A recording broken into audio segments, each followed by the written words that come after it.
I know. All right, so when the recording starts, you should already be going into the trance state called sleep, but it's okay to start now too. It just takes longer to get things done. This is planet Earth, you know.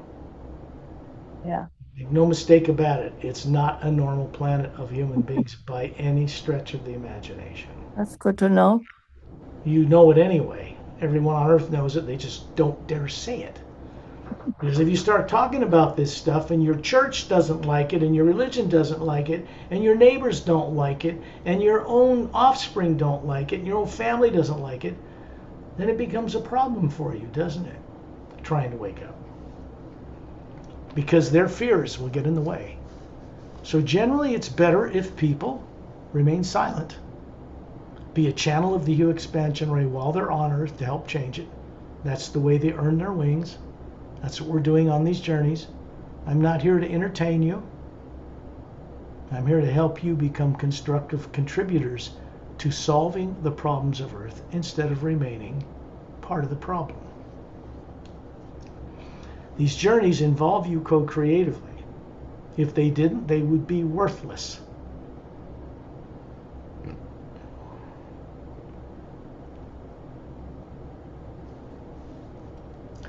We always begin any journey by simply carrying out a normal function of working with the first sound behind creation, the first word.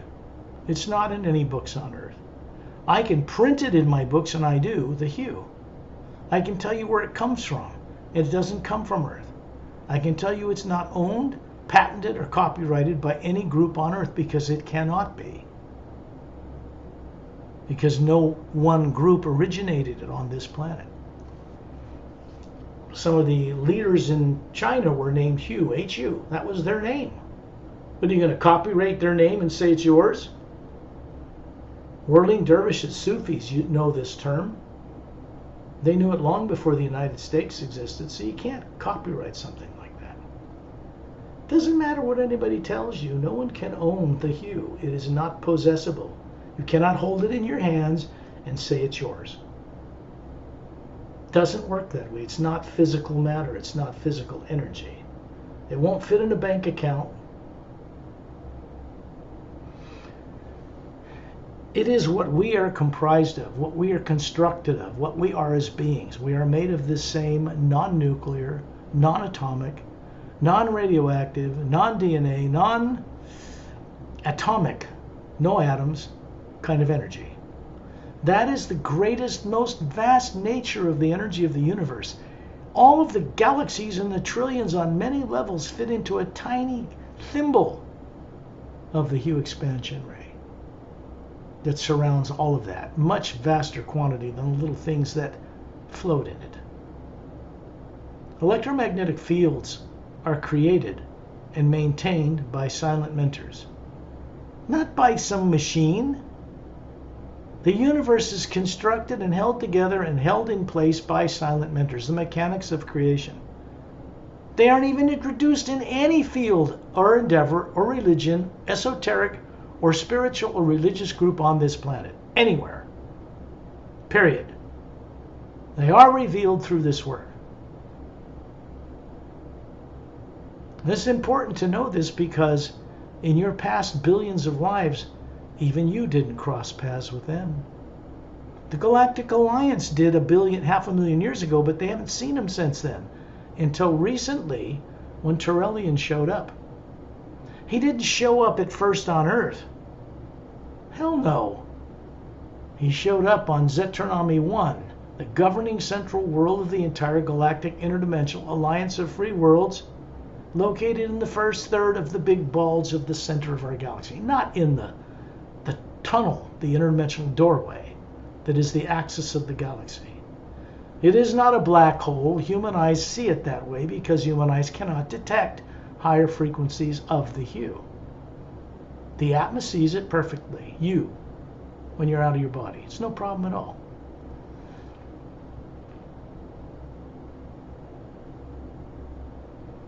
And the reason for this is the Atma is not comprised of energy that makes up a black hole. a galaxy, stars, gravity, anti-gravity, doorways between dimensions. It is the energy that is behind and supporting and maintaining all of that.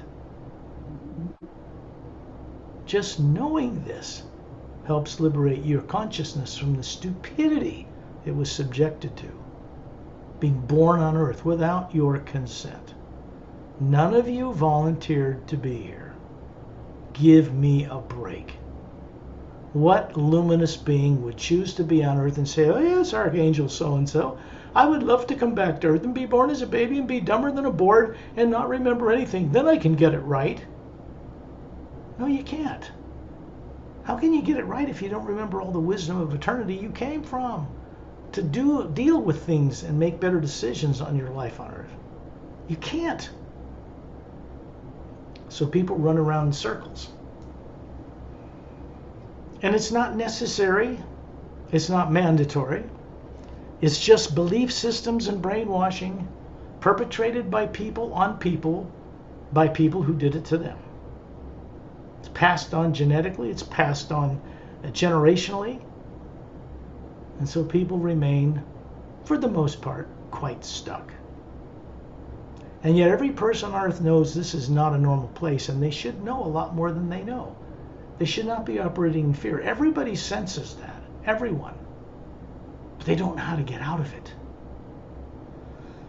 So we're going into the hue 6 times at first. This is involving you in co-creating, assisting with enlightening and brightening the interdimensional doorway that is already in place in space, put there without any of your effort whatsoever. Talk about grace. It's already there. Now they want you to add to it before you go through it, which makes sense to me. When you see what I'm describing telepathically, you're contributing to it. You cannot see into the multidimensional universe as an Atma and not be moving the hue expansion way through your being full time, full throttle while you're doing it.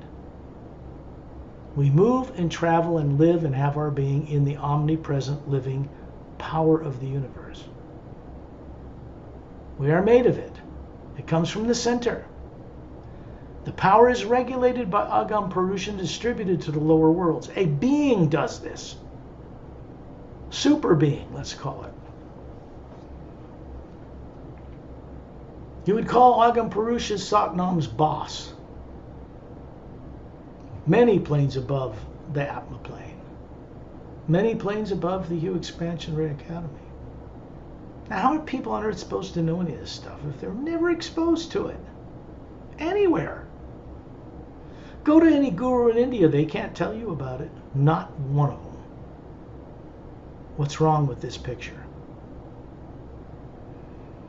So you're being told the truth here because, number one, it's being supported from off-world, or we could not do this. Nobody in the military-industrial complex, classified communities, tried to shut these videos off. YouTube has not shut them down because they can't. They know now what would happen if they tried to do that. This is not a threat. This work is not an enemy to anybody on Earth. It is, in fact, the one way coming to this planet through which people can step out of their subconscious amnesia. For the first time, and not just about the physical body on Earth, about every life on every plane they've ever lived. So we go on these journeys. I challenge all of you. Go out on the internet and see if you can find anybody anywhere on Earth doing anything, anywhere, anything like this, any place. You won't find it. Search the gurus in India. They don't know it. They know about from their background in Brahmatic and the Bhagavad Gita and from other books and things in their background, which even has a history in it, the Manvantara of extraterrestrial craft coming to Earth and other things that aren't in other cultures. But for them, it's a belief system. It's a book. They don't have the experience of what they're taught, but they know there's an astral, causal, mental, and etheric planes. They know there's a void, but for most people, the most advanced on earth, the void is the realm of the Supreme Being. It is not. It is pure hue. There's no negative nature in it. It's a barrier between the upper realities, where no negative nature or space and time exists and never has, and the lower worlds constructed of time and space and different levels, different molecular time rates for different parallel and higher dimensions, doorways, interdimensional doorways between dimensions, portals between realities, all of which are practical and actually exist. More advanced spacefaring races know how to go through them with the craft and technology they have. They don't just populate and run worlds in our parallel dimension of the physical Milky Way. They do this on 144 levels of it before you even get to the lower astral plane. The ships they create are not designed to traverse the barrier between the physical and astral 144 levels. You got to leave that stuff behind and go into the astral area and play with spaceships comprised of matter there, and so forth, onward and upward. The only race I know of in existence, human race with 12-stranded DNA before they got rid of that bodies altogether, were the Say race.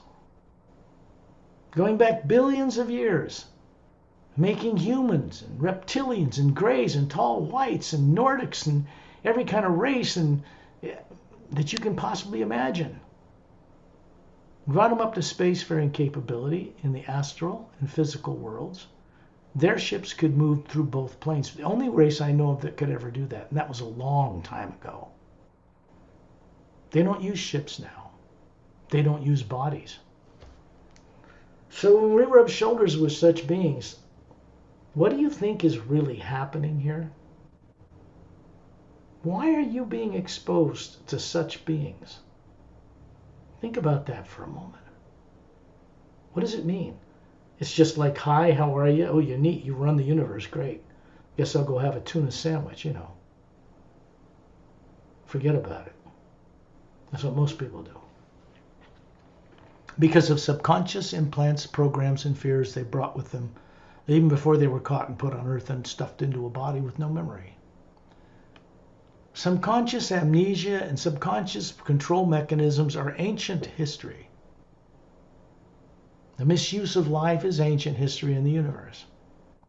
It was done billions of years ago, long before anybody existed on Earth. So Earth people didn't invent tyrant kings and royal families and bloodlines and all the rest of that nonsense. It was imported to Earth. It did not develop on Earth like historians will tell you, because they don't know the real history. They're not taught it, they don't experience it, they can't teach it. Not on Earth, they can't.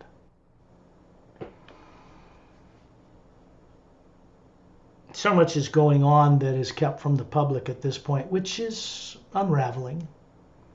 It was 35 years ago that Varian, I think, of electronics place, created this crystal, 1-inch thick optical grade quartz, in which case lasers could actually access each molecule in their parallel layers of atoms and use them like bits in a computer. Back then, they said that all the information, all the libraries of the world can fit in that 1-inch cube. And then it was classified and taken over by the military-industrial complex for obvious reasons, and that was the last anybody ever heard of them. It was in popular science. Revealed for a day, and then it was gone. Because anything relative, up until now, that deals with extraterrestrial life was deemed more highly dangerous and more highly classified from the awareness of the public than hydrogen bombs. Now you know the truth. Fear is the only reason this was done. It was not done for any other purpose than the individuals who had fear, who did this, thinking they could know the stuff, but you couldn't. Now the controversy on Earth is that everybody on Earth doesn't want to be lied to anymore. Governments know that. A person in the White House now knows it. So yesterday they officially disclosed videos of extraterrestrial craft that were formerly classified and kept from public awareness. That's a beginning. This is going on while this whole Iran and Ukraine thing is taking place. Pay attention. It's open and disclosed. Not that most of you have the time or the inclination to go see it, but it's right on the internet. It's right there. You have to kind of filter that stuff out. All the negative stuff and the fear stuff that people are deliberately putting out of stupidity and habit and negative, compulsive, subconscious, misdirected, and compulsive things that affect their nervous system and their thinking. So they put out fear. That's the predominance of what you'll see on the internet. Then you'll see superficial nonsense that's very popular. Usually that's about animals loving animals and people loving animals while they're killing them. It's hypocritical at best, but it's a beginning. And then you see things like disclosure. But how many of you actually pay attention to disclosure when it's happening right in front of you? Fear keeps people from seeing. It blinds them to what's right in front of them. So we, on these journeys, have a couple from the Galactic Alliance assigned to you. Shantiel and Tonaltiel and Dantam and Lamtam are just four names given to you about adult, male and female Galactic Alliance personnel of the Galactic Interdimensional Alliance of Free Worlds that are already in our solar system. For crying out loud. Their ship is hovering. It's a mile long in the ice rings that circle the gas giant Saturn. Classified people know it's there. They can't touch it with anything. They can't even approach it. It's not even visible to them unless they want it to be. Radar won't pick it up. And so beings leave their bodies and come with us on these journeys to help out. The same beings would be shot or killed or harassed or something if they walked around on Earth openly or landed on the White House lawn. Because fear dominates people's actions on this Earth. Fear is always the wrong choice. It's always negative in repercussions and never produces anything positive in any way from making decisions based on fear. Fear is destructive only. This is what dominates Earth. This is what would end life on this planet. This is what would have ended life on this planet 50 years ago in a nuclear holocaust, if we were permitted to use them. We are not. When I tell you that they tried to blow this world up in nuclear war, during the Cold War of the Soviet Union, they tried it 12 times and it failed every single time. Where do you think these whistleblowers come from that were at these sites when their launch computers were shut down from space? No, we're going to go to a nuclear war, and they just said, no, you can't do that. And then left. That was it. Didn't invade, didn't take over, didn't shoot back, just left. That decision is not made by anybody's ego on this Earth, fortunately for us. When more people and governments and more people begin to understand who and what is behind disclosure, it isn't them. In a humble way, they will begin to cooperate with each other and with life from beyond Earth. The world will change. But not before that. We'll go into the hue 6 times now, so you can do it with me. I do it with my vocal cords, you do it silently. We make this connection. We give permission to the source to take us back home. That's what you're doing. I can't give it permission for you. I can encourage you to give it permission when we do these 6 hues. That's what you're doing. As an Atman, not your fears, not your life on Earth, not your brain, not your subconscious influences, because these beings keep that stuff shut off.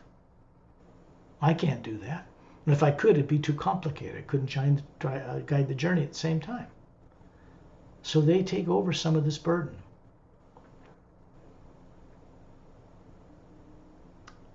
When you're hovering near the ceiling, which you're doing now, It's the same thing you use to imagine going to the store, except you're imagining looking at your body from above it. Simple stuff. There's a white golden light pouring through the ceiling, down through you, comes from source. It has a sound. It's deep, rumbling thunder, but not frightening, soft, humming, almost a rumbling, like thunder, but no lightning, no booms, a consistent sound. The light is a white golden light. You can see it as the apple, but not with your physical eyes. Your physical eyes are closed. Turns off that function of the brain so the pineal gland turns on. The purpose for that is simple. So that you can begin to develop a bridge between where you go as the Atma at night when your body's asleep and be able to bring back awareness of this to your body on earth. These journeys, you're actually doing that successfully. You don't have to try to get out of your body or try to see what is shared with you that I share with you telepathically, visually, about where we are, what the locations look like, everything about them. Because you can't re-wake this stuff up on your own. Other people, other beings have to come into your life and help you see again and get used to functioning normally with higher faculties that you've shut down or had shut down for billions of years. These have to function again. I'll begin the hues now. Do them with me. Hue.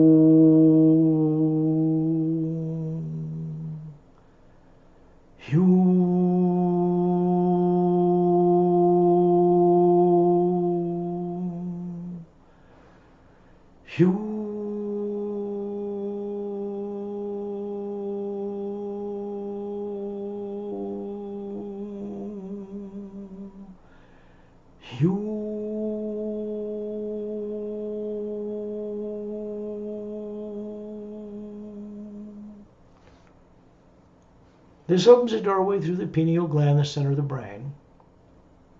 The pineal gland does not go on the journey. Your brain doesn't. Your body doesn't. It creates like a laser beam, golden white light linked to your brain through the pineal gland so that you, when you go on this journey, you keep the body running, breathing, asleep in the trance state called sleep, safe. It's protected. The hues flowing through the ceiling right through you, right through your body and out through the walls of your home. This continues from the beginning of this journey and continues after you return. It does not stop.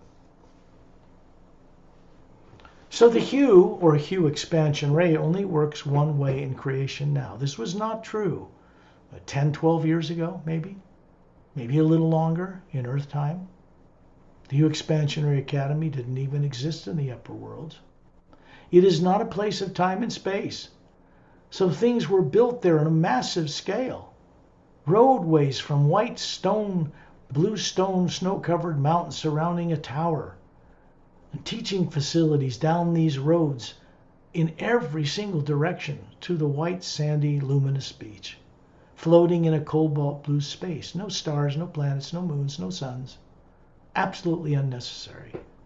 Because in the upper pure energy of the hue, everything is luminous. They're not needed. This is who you are. This is where you came from. Up near the ceiling, you can see a man and a woman hovering beside you, showing you a 36-year-old human-like body. One male, one female, flawless, perfectly handsome, perfectly beautiful. Galactic Alliance uniforms on. You're hovering between them, showing them the same kind of a perfect form body. You're not wearing a Galactic Alliance uniform, but you did in other lives, so you recognize it. Simple. Blue, gray, single form-fitting slip-on bodysuit. Functions in many ways. Galactic Alliance symbol on the right chest, silvery golden galaxy of stars whirling around a galactic core with a four-sided, golden-sided quartz cap pyramid hovering above the central bulge of that galaxy and 3 blue, cobalt blue stars in triangular formation above the apex of the pyramid. This should be a very familiar symbol for all of you. It's not new to you at all. You didn't learn about this on Earth, so there's no reason for you to think you should have known it. It's not your physical body on Earth that knows it. It's the awakening Atma that becomes aware of it again. The hue expansion ray flowing through the ceiling increases in volume and brilliance, and you find yourself in space in a circle of beings around Ambassador Trellian, in space outside of Earth's negatively impacted atmosphere. You can see the ice caps of the planet. From here it looks like a beautiful world. You don't see fences or barriers between countries. You don't see city or glowing lights. We're far enough away from it, you just see it for what it is. Barren moon orbits the planet without turning at all on its axis. Completely dead, stopped, motionless. In physics, that's not possible. But for our planet and this moon, it is. So what happened to put that moon and make it not even turn on its axis? With the pull of the gravity of Earth, the pull from the sun and other planets, it should be moving in some way, but it does not. Therefore, it does not do what it's supposed to do for life on the world. The hue takes up the slack, what little comes into the atmosphere, despite the recalcitrance and reluctance of people on Earth to do anything whatsoever to fulfill their purpose for existing, because they don't know it anymore, and they're deathly afraid of it. If they remember it, they have to take up the responsibility of changing evil as an experiment, which they helped create, into something new and wonderful. This is why we exist. The lower worlds of time and space are not going to be destroyed again. That's happened several times before. Silent mentors aren't going to take it out. There's nothing wrong with it. There's something very wrong with the beings stuck in bodies on Earth that will not cooperate with the life they pray to every day.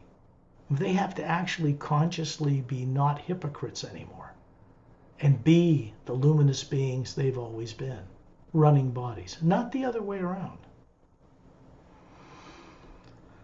To each side of you is standing a male and a female with a perfect formed human male and female body. The one you are is just as young, just as flawless, right between them. You are a spherical being, an Atma, soul, hovering above that form. You are really the spherical form running an appearance of a human body. If that body that they're showing you and you're showing them is not made of physical matter, there's no atoms, no DNA. It is a prototype projection of a unique form and look that you show to others that you've done since the beginning before time existed. And you can do this now because fear in any of its forms is shut off for your benefit for this journey. There's only one purpose for this. So you can go out on the journey and bring back energy that does not have a negative nature and let it move through you into Earth's atmosphere to change things. It must come through individual Atmas. That's our job. We're supposed to be responsible custodians and caretakers of planets like Earth, and people on Earth are completely contrary to doing any of that. And so all this planet is a world of sadistic suffering, because they won't let the light and sound in. Fear blocks it. Fear is artificial, artificially created and compulsively compelled or implanted in people in a subconscious way. So it influences their decision making. We, all of you, have the volitional choice now awakened in you to choose not to get stuck on the negative stuff you see on the internet. Most of it is negative. Instead, look at the positive, look at the disclosure, look at the smiling faces, look at the constructive things that are underway on Earth that you don't see really put money behind them, make them out front. They're there for you to see. But you need to be discriminating You know what the opposite of lust is? It's not abstinence. The opposite of lust is right discrimination. Who would have thought that? You don't get taught that on earth. Right discrimination means you make common sense decisions without fear and they're always correct. That's what it means.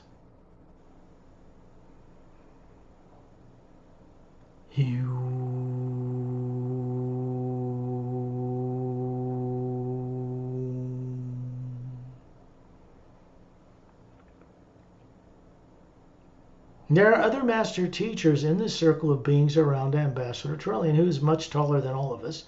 The form he chooses to show us is 18 feet tall. I don't know how tall any of you are, 6 feet, maybe a little more, maybe under that. Make you like a shrimp.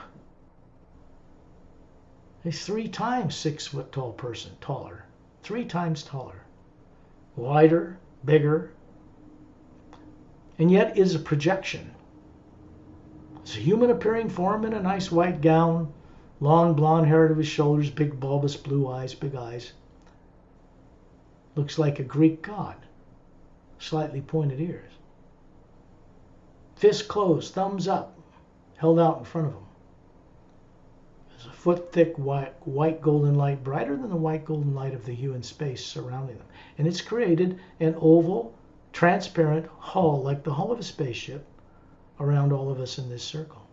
Ramu is by the earth with his crystal golden glowing quartz staff. The Ankh symbol on top. Mupelim standing further out in space opposite him, opposite Trillian. Light C is above Et and Din. Et and Din are hovering with their tails glowing, standing upright above Ambassador Trillian's Atma self. Their Atma's hovering above them. And above them is Master Light C. Little maroon collared robe with esoteric symbols on it, little hat, donut shaped hat with esoteric symbols, Fu Manchu type beard, blue oval eyes. He's Asian, but he doesn't look like an Asian person on earth. And above him is Satnam. Satnam normally does not come into the lower worlds. He doesn't have a body form in any of the lower planes. Neither does Trillian. He's got this white tunic dress on around his waist to his bare ankles, muscular, ripped upper chest, muscular arms, bronze skin, bald head, golden eyes, not yellow. Looks like he's from India. 2 golden bracelets on each of his upper arms, and a huge Atma hovering above this form he chooses to show us. Like a silent one, brighter white light, multidimensional levels of faculties. And above him is an hourglass-shaped, massive, like a mile-wide vortex, whirling clockwise upward, golden white light. And around it a blue-green layer of light moving slower clockwise around the outside circumference. And it is humming with the high sound of a flute note. Way up in the other end, you can see beyond the lower planes of time and space. It bypasses them, and you see a brilliant, luminous, what I call pale cobalt blue light of space that is in the void. This is how we start our journeys. If I spent 100 years guiding you through all the levels of the astral plane, you'd still be trapped on Earth. It wouldn't do you any good. You'd know a lot of stuff compared to people on Earth, but what good would it do you? It wouldn't buy you a hot dog. There's practical applications to knowing, and they have to be applied practically for you to know them. It means the energy of the one power of the you moves through you. It has to move through you, and it never stops. If it runs into resistances called fear, it'll burn them out or kill bodies off. It doesn't care. It's the Atma that it's concerned with. Being able to function and allow great volumes of the hue to flow through it. This is what's been cut off with people on Earth. They barely get enough hue to breathe and walk. And that's about it.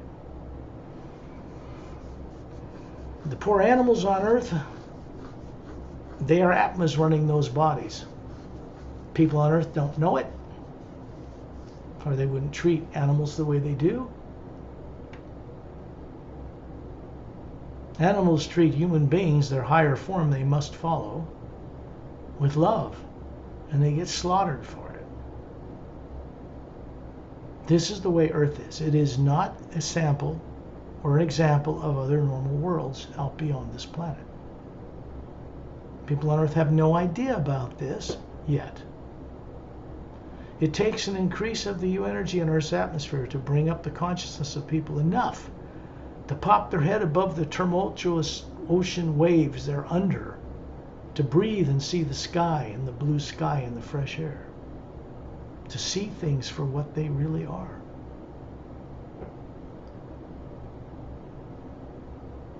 There are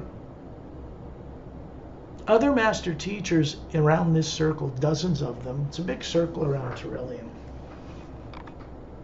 I don't have time to get into telling you all of their names or what they're doing here, but I can tell you they all teach or take shifts in training facilities in the Hue Expansion Ray Academy. Around the clock, 24/7. They're not just from Earth, they're from all over the Milky Way. Many of them are Galactic Alliance master teachers you know nothing about. Never even been spoken of on Earth in its entire history by anyone. The universe that people pray to is infinitely more vast and large and multidimensional than they allow themselves to know. They think they can't know that kind of a God because they think they're a body. Bodies can't know it, so they're right. But as the Atma running that body, they can know it. This is what needs to be fixed on Earth. The technology, the awareness, the spirituality, the enlightenment that's required to fix this is not on this planet. Not even in the classified communities. They've reverse engineered certain things, but it's not allowed for the public. What good is it? None whatsoever. Fear is the only reason people don't disclose fully what they know about life under the worlds to the public. Fear of losing their jobs, fear of losing their billions they're ripping off from everybody every year and misusing. Everybody knows it now. It's all disclosed. That's part of disclosure too, not just about life under the worlds. Disclosure is telling the truth. No dishonesty, no deceptions, no kind of gimmicks like, oh, we're not in a war anymore. We're just in a, I don't want to say it because it becomes political then. But all of you know it. People have to keep their word, and they have to follow through with their word once it's committed, because it makes them responsible for the outcome.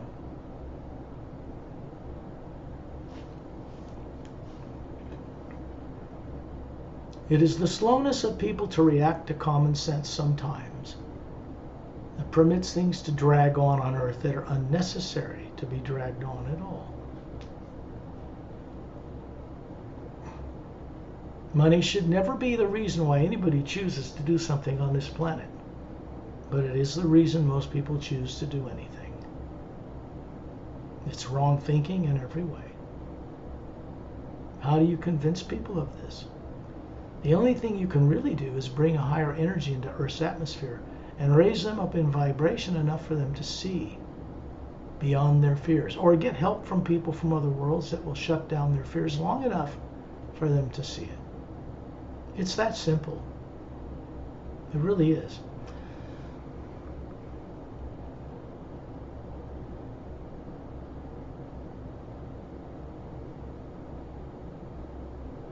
Lemriel raises his thumbs up above his head. They're still glowing with that foot-thick white golden light around them. And that oval light around us, this entire circle of beings, brightens.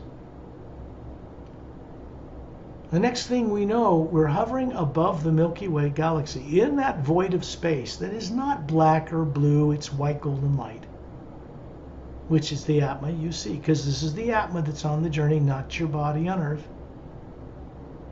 It just stays safe in the trance state called sleep, like you put it in every night, like a master.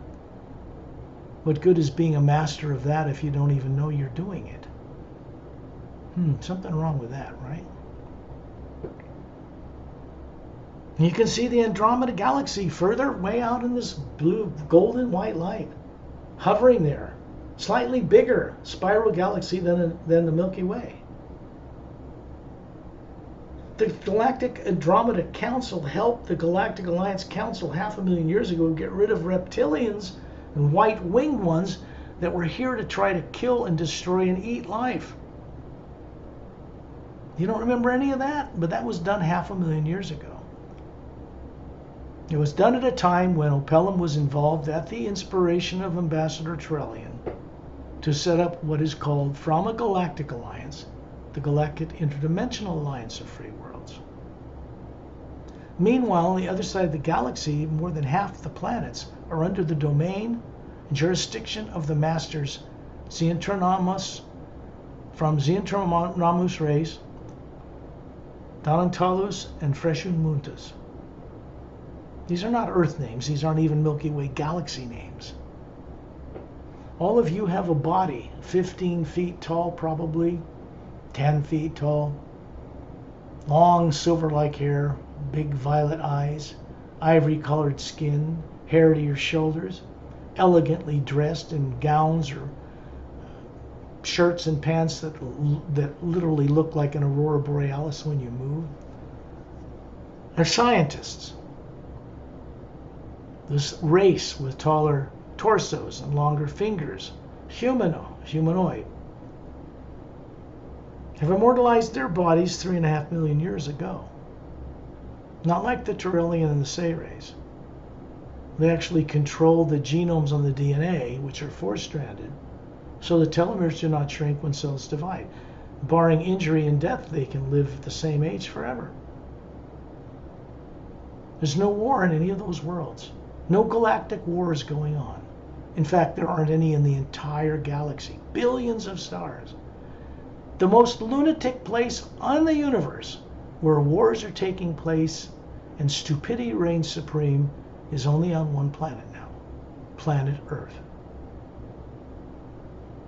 Believe me when I say to you that Galactic Alliance is more concerned about the destructive nature of people on Earth going out into space with their prejudices and biases and lunatic ideas, and they're not willing to work together, and to go out and plant their Russian or Chinese or American flag out there and call it their territory. That will never take place, ever. Never. Not now, not 1,000 years from now. Because space is already occupied by far more advanced races. We're never going to be permitted to use other races this way.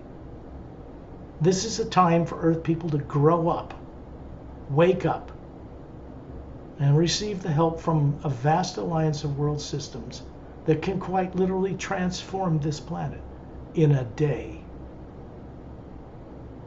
So this is something that doesn't exist on Earth. Does not. People on Earth have to become at least humble enough to the greater God that exists beyond Earth in order to solicit their assistance. Certain things are underway anyway, like disclosure, but that is not being controlled from people on Earth. Bear this in mind.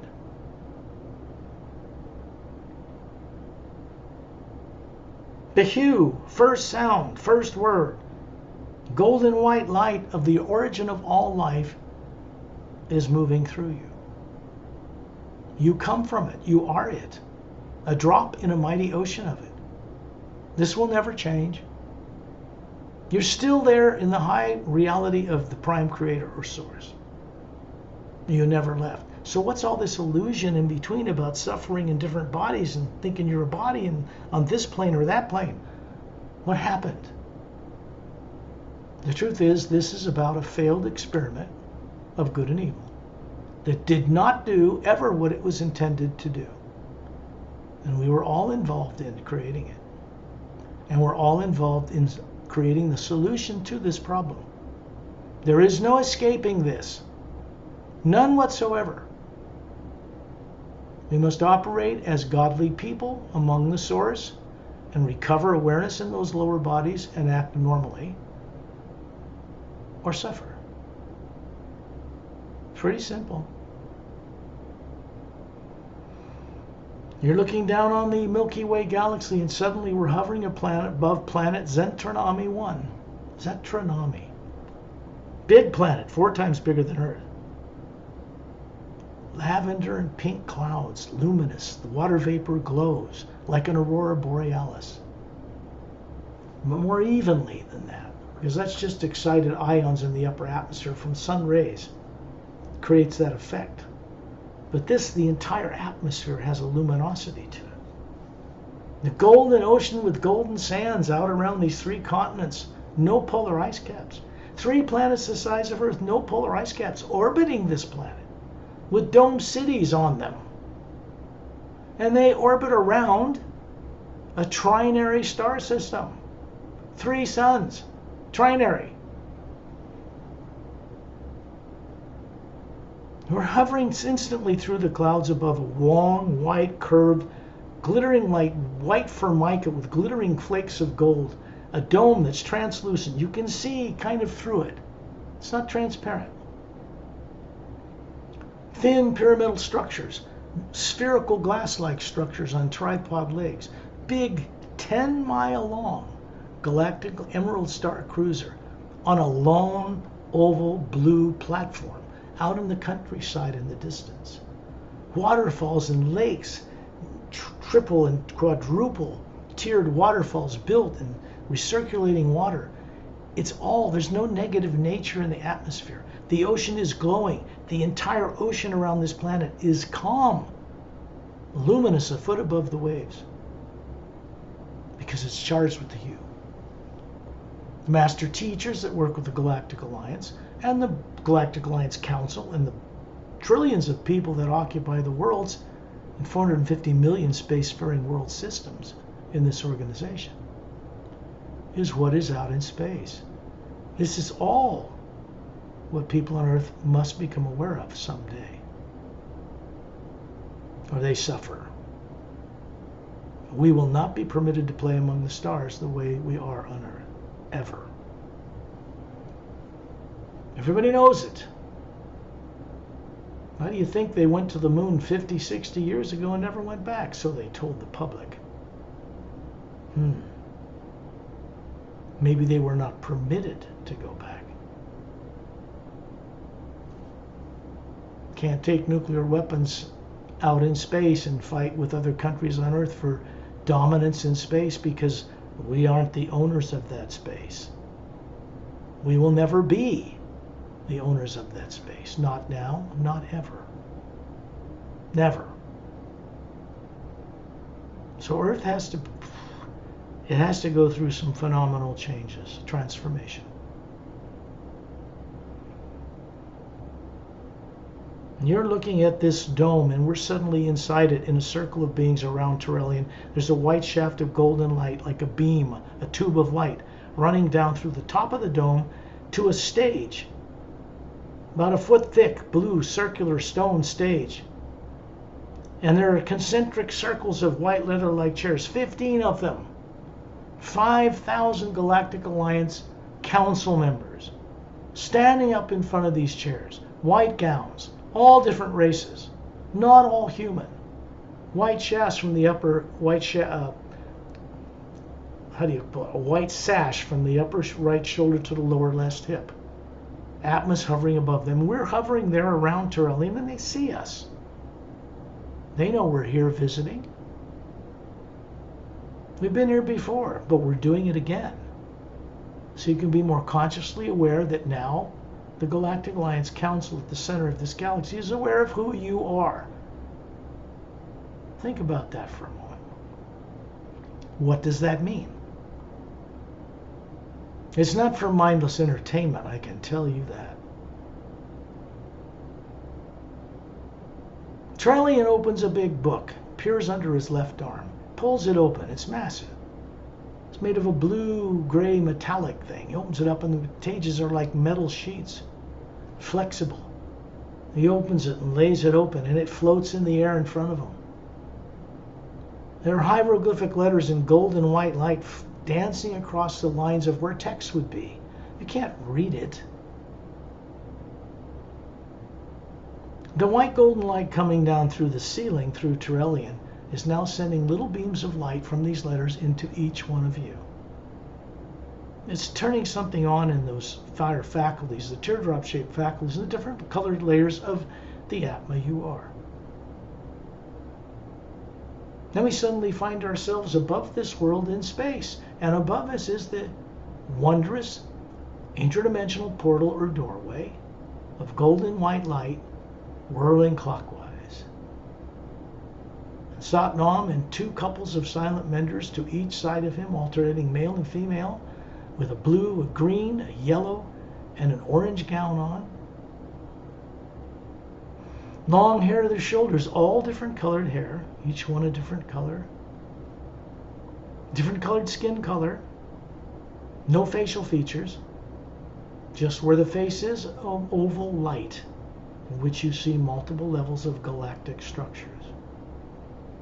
Above them is hovering a massive Atma, 4 times wider and bigger than we are, twice as many layers of teardrop-shaped faculties from the spectrum of light, like a rainbow cast through a prism from sunlight. And they disappear up into this void. We're in a circle around Turelian with an oval golden white light surrounding us. And he's simply following them up through this vortex. We come out the other end, and we are now hovering and moving upward in a vast, brilliant, cobalt blue light. There's nothing here, no things, no buildings, no bodies, no spaceships, just us, moving upward at tremendous speed. Up ahead we see a pinprick of white light that becomes quickly the vast, spread out, luminous, wide, diamond-like glowing beach a foot above the sand. And it stretches into both directions and curves inward as far as you can see. And it circles a massive circular landmass that is held in place by silent mentors. And Satnam, of course, basically runs it or administers or administrates it. We're hovering above these diamond-like sands. Satnam is standing on the sands with the Atma hovering above the form he shows us. Then we're standing on the sands around him in a semicircle with this huge jungle trees, glowing, transparent trunks with white and gold light moving up them. Banana trees, fruit trees, every kind of tree you can think of, many not known on Earth. And all the trunks are transparent with energy running up and down them. The leaves, the needles all glow.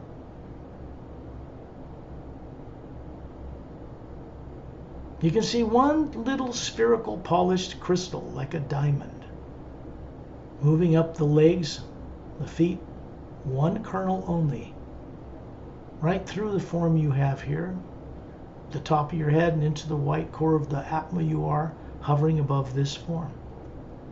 It makes that white core brighter. It's a gift. We've had this gift before, but each one is a different grain doing something different. It builds upon itself. And Satnam is moving up above the jungle trees. These two groups, these two couples of silent mentors are moving with him. We stop above the trees and these birds fly out of the branches. They look like foot-long blue jays, kind of, with bigger eyes, twin sets of bird wings, like a dragonfly, but fluttering like a hummingbird. Long V-shaped split tails, rainbow-colored bodies, thousands of colors blended perfectly together. Their radiant blue, deep blue eyes.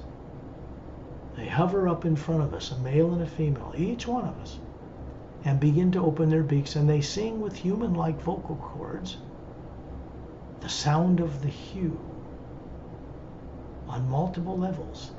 Passes right through us, and we're given the awareness to look behind us into the void down below. And we see that they are maintaining this void, creating it and maintaining it. The Atmas hovering above these birds are silent mentors, much bigger than us. And then the birds go back about their business, flutter back down in the trees and perch there, singing. Satnam moves over the top of the trees and we follow him. The next thing you know, we're at the base of a diagonal bluestone snow-covered mountain, at the top of many thousands of foot thick, luminous golden quartz steps. There are two twin lapis lazuli gold lace pillars holding up what looks like a square, pyramidal, golden-sided, quartz-capped roof. In the middle of the steps of a platform of blue stone, this looks like a throne chair. It is a blue quartz. It is transparent. It's polished, smooth edges, no cushion for sitting. And there's a shaft of white golden light coming down into it. Now this throne chair is run by Satnam, but I've never seen him sit in it. He's got things to do. It runs itself on automatic. The energy coming into this roof, into this chair, comes from the source directly. Behind the chair on the other side at the base of the mountain is a triangular 15-foot high opening, golden sided, about 8 feet deep, that enters a back garden paradise at the base of one of the mountains. There's a blue stone, scalloped stone, I don't know what kind of stone it is, transparent fountain. There's a Christmas tree, blue and green light, like a fir tree, running up and down, keeping the shape of this tree inside that fountain, and a white shaft of golden white light surrounding the entire fountain. Turelian takes us all right up inside the top of that fountain and into the golden white shaft of light. We come out the other end, find out that we are now in a much more luminous cobalt blue space. And way in the center of that space is a circular floating landmass with a white diamond-like beach surrounding its outer circumference, brightly glowing, brighter than Satnam's beach. The cobalt space here is brighter than the cobalt space in Satnam's realm. In the distance at the center of this landmass, you can see 6 bluestone, snow-covered mountains in a circle surrounding the Hue Expansion Ray Academy Tower. It's a blue glass-like tower that's built around the outer circumference of a white stone island with a blue-green luminous lake, flat and crystal clear, that surrounds it at the base of these 6 mountains. It goes upward, tapers inward to a flattened sphere, goes up to a minaret point, and there's a big fountain with a cobalt, kind of a blue stone scalloped fountain.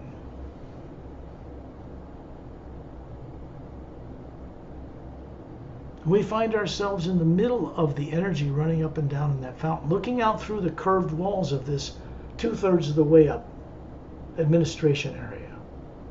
And we look out through the walls to see the vast countryside all around us in every direction.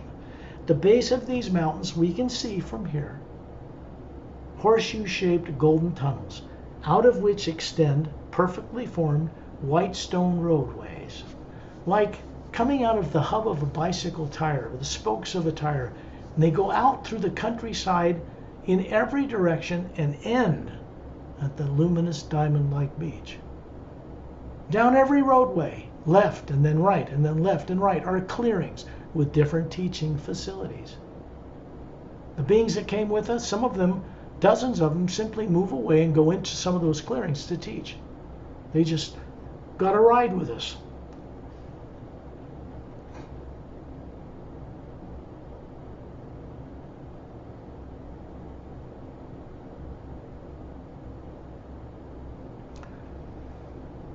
You can look down the direct western roadway from here, and you see the first turn to the right is in a clearing with a massive golden-sided quartz-capped pyramid in it.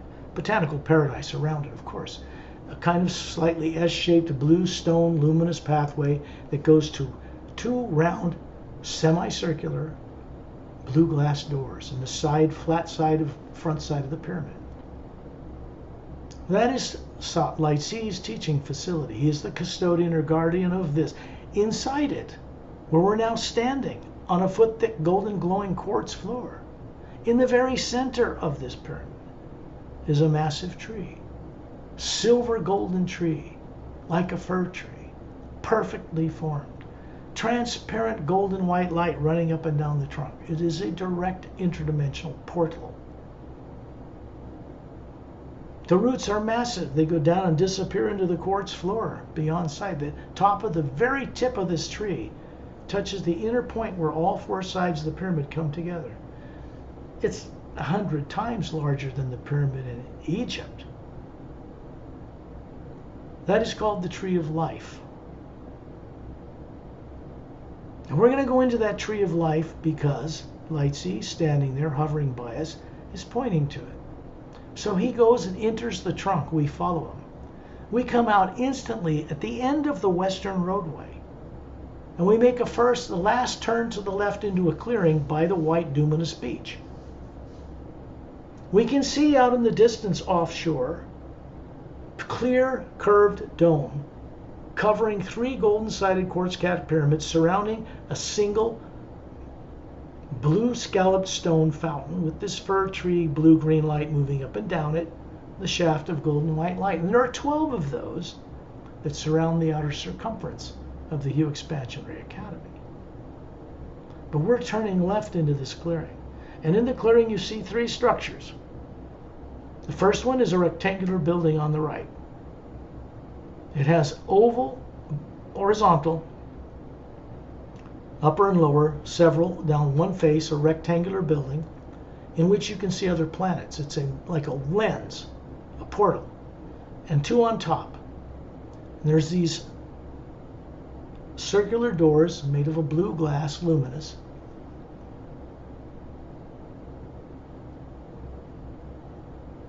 Now that goes to many places in the universe. This is the teaching facility of the Xiantronamus from the Xiantronom on planet 1 in the other side of the Milky Way galaxy in our parallel dimension. They run this teaching facility. Then in the middle, it's a triangular position of these 3 structures, is a spherical blue on tripod legs, has a top curved lens on top of it. And you can look down into that lens and see planet Xiantronomon 1, all the way down through the lower planes, the other side of the Milky Way galaxy. Big planet 4 times bigger than Earth. 3 moons orbiting at the size of Earth, a trinary sun system. And on the left, there's another structure, a tall, thin pyramid, golden-sided quartz cap, but it's transparent. And in a third of the way up inside this blue stone floor are 3 white leather-like chairs facing away from each other around a central shaft of white golden light. You can sit in those chairs and be transported somewhere. This is a guardian facility. The teachers are Donantalus and Freshun Muntus. They not only run more than half the planets in our galaxy, benevolent world systems. The body forms they have on their world are 3.5 million years old, unaged. 3.5 million. They never had war in that side of the galaxy.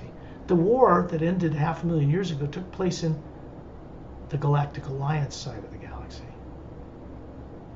Begin to understand a bigger picture of creation just from figuring out what's happening in our own galaxy, our own neighborhood.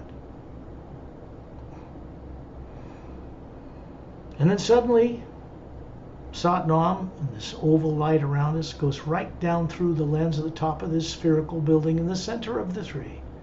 And we find ourselves looking down on violet luminous sand, running like a snake along a lavender luminous river.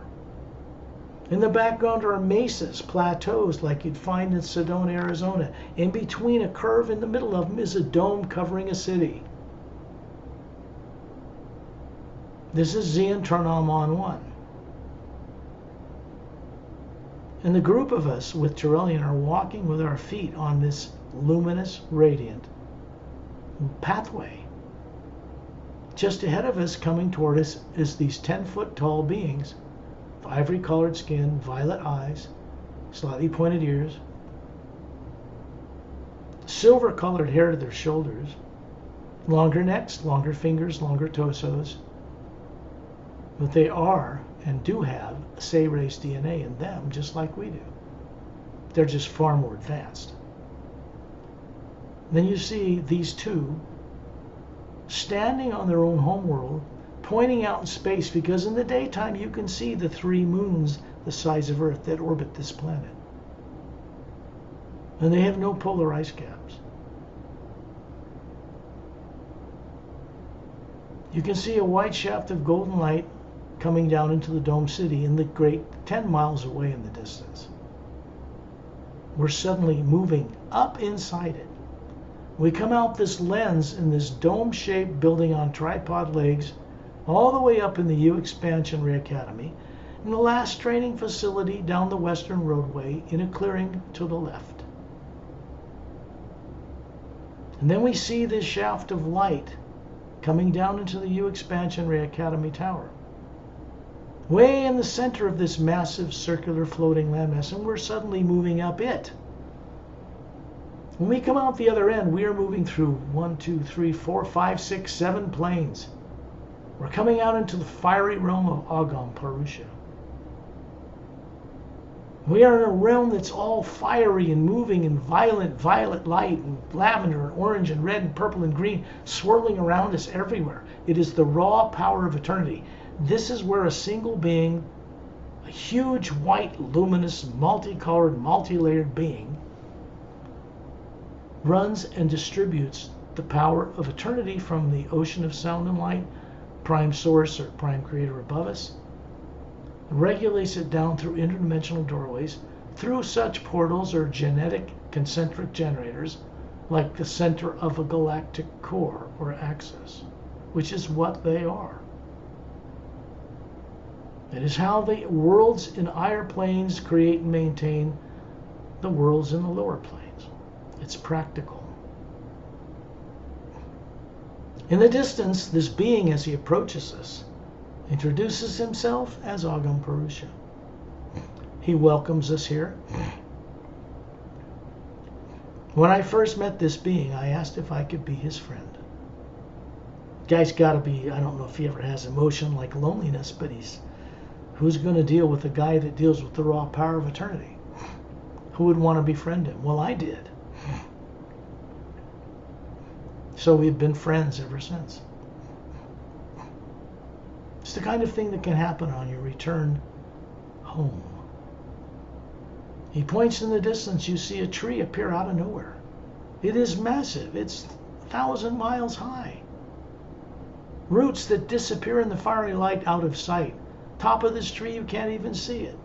And in the center of this silver golden tree, each needle glowing represents a different location in the multidimensional creation. It's called the tree of life. Each needle, each branch, each trunk has a function. In the center is a shaft of white golden light, transparent. We've been given permission to enter it. So Turellian simply takes us all right through the branches of this tree, right into the trunk, and we're shot upward. When we come out the other end, we are in a more mighty cobalt blue space. Something about blue and radiance is just wonderful. There's nothing here except one singular, what appears to be a golden silver galaxy rotating around its axis in the very center of this vast space. We're moving toward it at tremendous speed. We are atmas in a field of Hue energy. There's no limits of speed of light or anything like that. And as we approach the outer layers of this galaxy we thought were stars, they are individual beings. And we're moving as a group right between two of them in the outermost layer. The distance is like 2 stars in space. They're very far apart. We pass through layer after layer, realizing that we are one of the beings circling this center, and we never left. And we come out into the white core of this. We come out into the inner third of it is hollow, like a vacuum. There's a white luminous island floating in the center of it, and a huge Atma-like presence.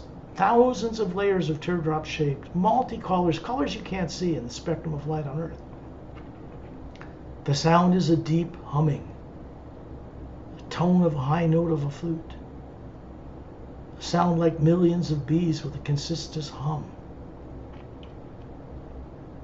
And we're suddenly shot into the very center of the white core of this massive presence. We are at the center of all life. We are at the prime creator, the source, the ancient one. And we've returned home again. And you hear this deep voice, baritone, with feminine celestial qualities around it. It's hard to describe. The sound here is beyond the beauty of any musical instrument or orchestra on Earth. And the next thing you know, this voice is saying to you, welcome home. After billions of what you call Earth years, you have returned here, finally, to begin to complete your purpose for existing, to remind you that which you were made to forget in so many terrible ways. Your purpose for existing is to become a trustworthy, conscious co-creator with the presence you see before you. The presence that I represent is not an individual being. It is a nexus, a personification of all atmas connected together in all of creation.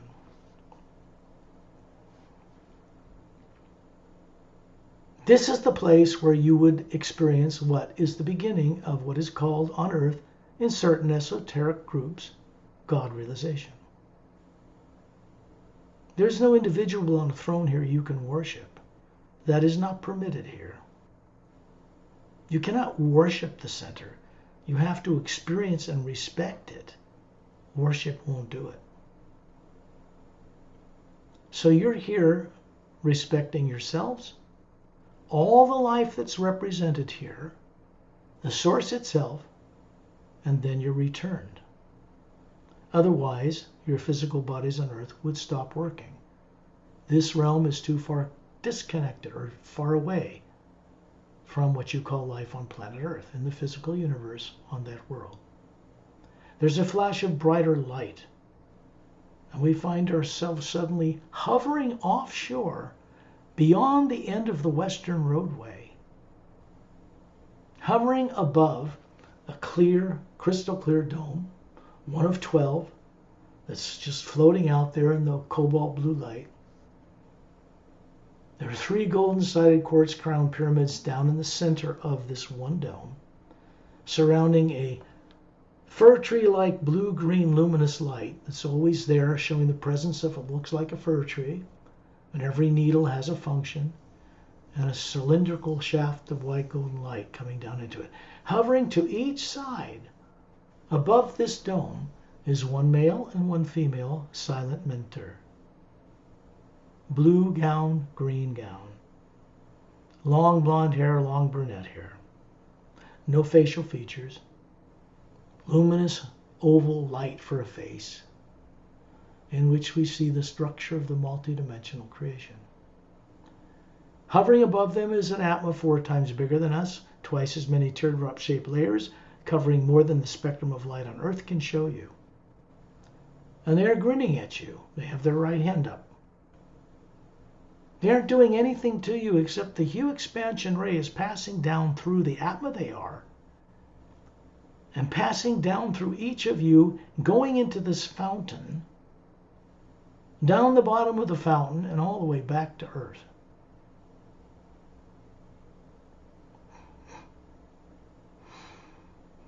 And then we find ourselves with Tyrellian as a group inside that fountain.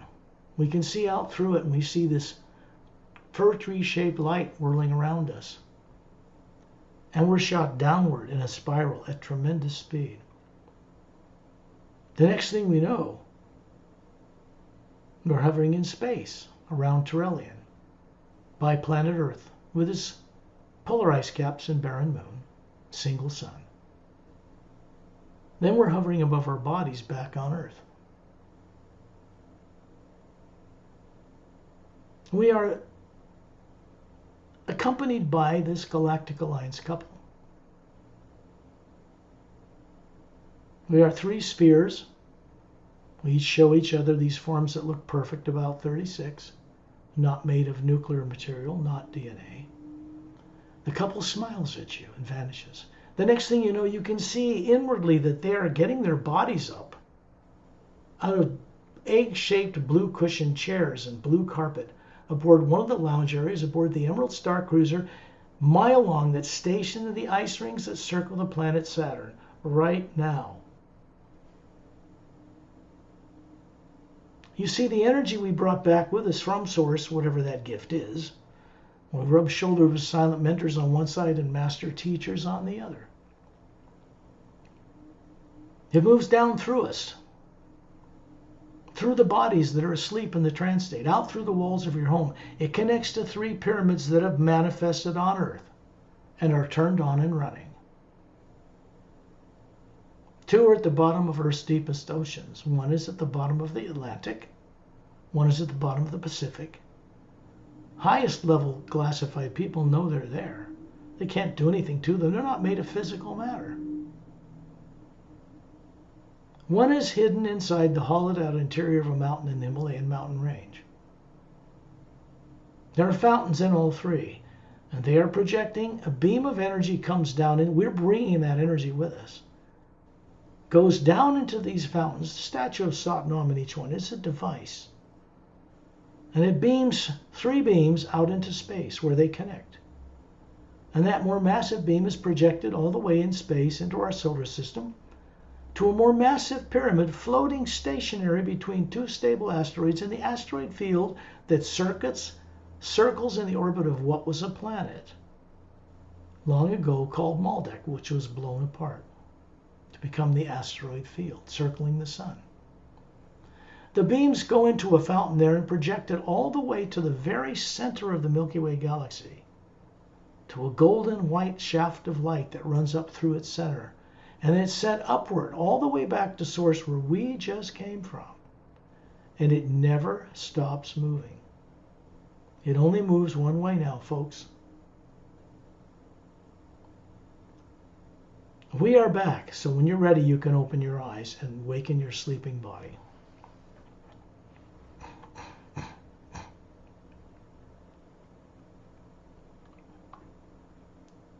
This kind of stuff will change your awareness of the universe. Doesn't matter whether your little self on Earth believes it or not, or has problems with it or doubts this. That's all just subconscious programming. It changes your ability to understand who and what you are and the nature of the multidimensional creation in which you live, in which you helped create. You're not getting out of this. You can't blame it on the devil or a savior or on God, because you came from that God and were in existence before the lower worlds were even built. So who's responsible to change things? Some mystical God you don't think you can ever get far enough to meet? Or are we meant to carry out a mission to help this change as trustworthy co-creators with it? You tell me which way you want to go. I will ask you to turn on your mics now, please. And I'll bring this recording to a close.